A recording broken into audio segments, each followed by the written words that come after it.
Hey, Sunset Rewind, coming back to you live from Strawberry Farm Golf Course at Irvine for the Edison Charger football golf tournament. We are joined by Edison Charger legend Mark Boyer, who played college football at USC and had an 8-year career in the NFL as well. Thanks for joining us today, Mark. Good to be here. Thanks for having us. Fun day. So, first question is, how's your golf game? It's well, I can't even say the word. It's not very good.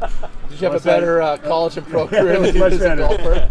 I could never be accused of, not practicing my sport of football or whatever. We've been playing golf. So Yeah, no right. one accused me of that for sure. But no, we weren't very good. But I had my son and my two of my son-in-laws here, and we had a really fun time. How often do you come back to these fundraisers to kind of support the Chargers? We've been coming every year, especially the last few years here. It's been here at Strawberry Farms. I think it's a really good venue, so it's been a lot of fun, and we enjoy it. And we haven't moved. We still live right next to Edison, so That's awesome. Well, what year were you there, and how did you do as a sophomore, junior, and senior as far as any championships, any league championships? Yeah, so at Edison, I was there in the late 70s, 76 to graduating 80, but our 79 season, I was a quarterback and played with Frank Sire.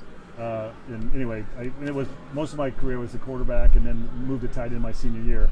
And that final year, we won the CF championship in the final game, 55-0 against Redlands. Wow! So we had Frank at quarterback and Kerwin Bell, legendary quarterback, running back there, and he was amazing. Bill Malavasi, and then so we had an incredible team. So that was really fun.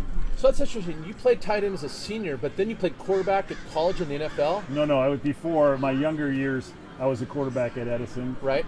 Freshman year, sophomore, and then junior. Actually, they had moved Frank Sire. I don't know if you guys know Frank, but Frank was he went up as a sophomore, and then I was the quarterback under him. Our junior year, when we both were now on the varsity, he was the starter and I was the backup, but he got hurt in the first game of the season that year. So I ended up playing that whole junior year at quarterback, and then he came back at the end of the year, and then the next year was a little bit of not much of a quarterback controvery because he was the man, but right. But I did, we were both in that position, so the coach working with me the tight end because I was taller, and a lot of college scouts thought I had more of a future at tight end eventually. And is that what you played at SC? Yeah, so I played tight end. Okay. At SC, and then in the NFL as well. Talk to us about your college years. Like, what was that experience like at SC? I'm assuming John Robinson was the coach. Or Yeah. Was it okay. 1980. Yeah, good memory. Yeah. John Robinson was the coach. Wow. I mean, that was like I grew up going to SC games as a kid.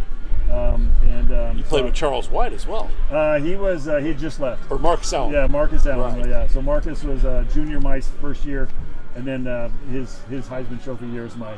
Wow. Was that the year you were in the Fiesta Bowl and played Penn State? Yeah. Okay. Yeah. 82 year. We were Penn State 82, and then at that time SC.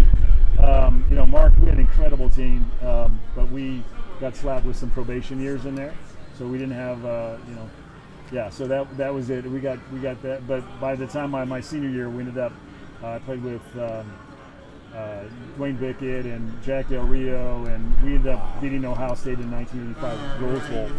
We hadn't been there in a while, so that was really fun to kind of finish the career at SC in the Rose Bowl again. So that was great. So you reached the pinnacle of success in football. You played high D1, USC, mid to the NFL. Every football player's dream. How did the life lessons and playing football at Edison prepare you for Division I football as well as the NFL? Yeah, so at SC, I mean, it was like playing at that level. You were playing against the best players in the world. I always tell the story. My freshman year, at SC and tight end, I was a quarterback. I didn't know how to block, and when you go to SC as a tight end, you have to block. So that was a. It's not like today's tight end where you're basically a receiver. No, it was a different deal. We were outside tackles, and I was trying to learn how to play at that. And so I'm on the scout team, right? And just to give you an idea, so scout team at SC, you're going against the number one defense. Yeah.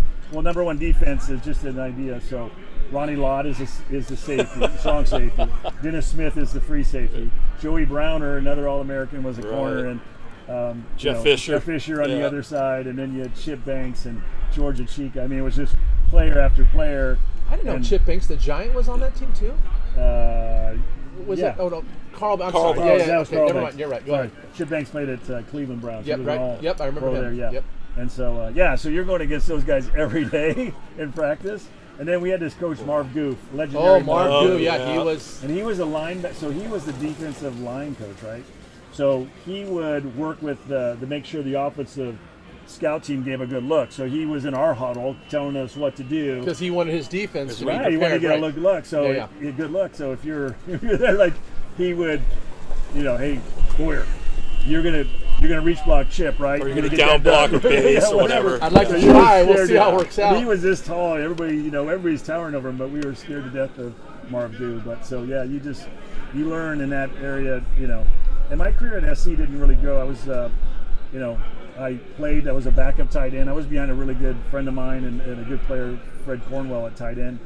He was sort of a bigger, stronger guy. And anyway, so I didn't really start till really my senior year. So it was a long wait, but I learned patience and hanging in there. There's a lot of times with young athletes anymore, it's if you don't have success, you move. And I think that's a I think that's one of the problems I think we're going to see now in college football is that there's just a tendency for kids when it gets hard, you transfer, go somewhere else. Right, the And portal. I think life lessons, you talked about life lessons. One of the life lessons I learned at SC is that you got to hang in there and you got to keep grinding. And battle. It's not fun in battle. And eventually it works out for you many times. And so it did for me. And so, here was a guy who started 1 year at SC at tight end and then, got a chance to go. And, you don't have to start as a freshman to have a career in the NFL. No. I mean, you mature You gotta mentally keep getting and better. physically. Correct. And by the senior year, if you're good enough, they'll find you. Yeah, they will find I you. love that for expression. Sure. If you're good, they will find They you. will find you, no doubt. But you gotta have mental toughness and you gotta. So anyway, I worry about that with the young athletes now because there's a tendency to when things get hard, you just transfer and go somewhere else. And I don't know if that's great, but we'll see how that plays out. So that's great advice. I mean, if you had to talk, if a young man approached you and said, "Hey, I'm really not feeling it here. I've been on the bench 2 years. I want to transfer." What would you tell him? I mean, you got to look at the situation, but I would tell them to hang in there, to get better at doing, whatever. Be coachable. Find out why it is that you're not playing, and if somebody's better than you, then let's get better. Let's work on that. Sometimes, there's politics with coaches and things, and there's always that frustration, can be. But again, I just think that you got to, life is like, it's not perfect for any of us. Right. As That's we're all right. old guys.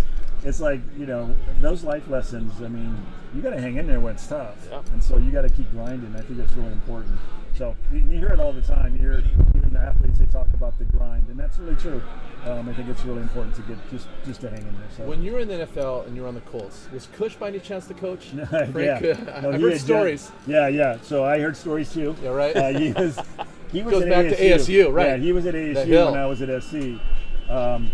And I missed. So my first year, he had just gotten fired. Okay. So Baltimore had just moved the year before, in the middle of the night, to Indianapolis. Those the Mayflower trucks. It was right? snowing and everything. Infamous video. Yep.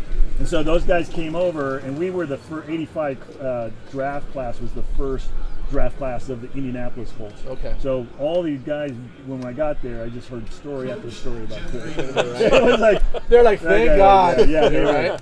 And Dowhauer, he had been the offensive coordinator, coach at Stanford back in the day. Yep. And so he was offensive coordinator. Yeah, it was great, but he only lasted a couple years there. So You got to win, right? I mean, that's the bottom line. Yeah, Indianapolis was. It was in its infancy. It was hard because it was a great team, great friends, and still to this day from that team. But we, early on, I mean, any of the Baltimore Colts sort of disowned the Colts. Right. So you didn't have any. You didn't have fun. It was a Midwest town. It's nice. The fan base hadn't been established. You had they that were organic, it was just- homegrown you fan base. You just It was didn't just- have it, and then there was no like history to it at the time, and then. But I was fortunate while I was there. Finally. So I grew up here, right? So I was a big Ram fan. I always wanted to. So I was, and so Eric Dickerson finally we traded anyway. So I ended up blocking for Eric Dickerson. Oh, that's for a few awesome. years. That was That's pretty really fun. cool, That right? was cool. I mean, that's That was nothing wrong really with fun. that. That was really fun. So, do you still go to Edison or SC games? Oh yeah, I love more Edison than SC. Okay. So I'm an Edison through. I mean, came back. We still live close to Edison. My wife, both her and I grew up within a block of Edison High School. We have 5 children. All of them now gone through SC. High school sweetheart? Yeah, high school sweethearts. So your entire family with Edison. All my kids went to Edison. High That's School. awesome. Yeah, so we stayed in the area. So you bleed green. Yeah, we do. Or I don't know, Cardinal and Gold. Which is it? I don't know. Both. Okay, there you go. So it's been a great organization. The community around Edison is phenomenal.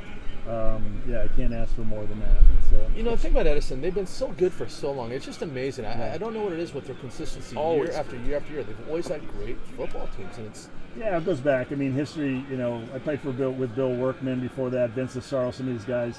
They really created a culture at Edison of winning, and just it was fun to be a part of the Edison program. And then you know, Dave White continued that. He was he was a freshman. He was a first year. My senior year, junior senior, he was like a freshman coach and just getting involved. And then he got the job. And yeah, so he just continued what Bill Workman had started. You know, that whole dynasty really, and he just kept it going. And now Jeff Grady is fun because when I got done with football. And playing pros, came back, my kids were involved. I kind of helped Dave I wanted to get back and coach a little bit. And so Jeff was he was the quarterback at Edison at the time. So yeah, right. I've known him and his family for a long time. It's been fun to watch his evolution through it all. As a player at Fresno State, he's done a nice job. Great quarterback, great coach. Yeah, he's really been he's a great part of the tradition. So what can we expect out of the Chargers this year? 14-0, CF champs, what do you think? At least league champs? Yeah, I think league champs again. I think we're always going to compete. And I tell you what, we may not be the biggest team always or the fastest, but boy, Edison High Chargers will always compete with anybody. Every time I've watched Edison, the thing that always strikes me about the Chargers is the heart they have. Yeah, a huge heart. Oh, just flying around the field, making plays, playing disciplined football, always having each other's backs. Yeah, it's amazing. They do a great job. And again, that's to the credit to the coaching staff. They do a nice job with it, and they're just good kids. So they're working hard. It's why it's fun to be a part of this. We really appreciate you coming down, spending time with us. Thank you Great so stories. much for We'd go joining forever, us. but the Yeah. camera battery's about to die, unfortunately, right? All right. High Thank tech you guys. area. Yeah, All right. no, thank you. All Thank you so All much. right. Thank you. Good job. Thank you.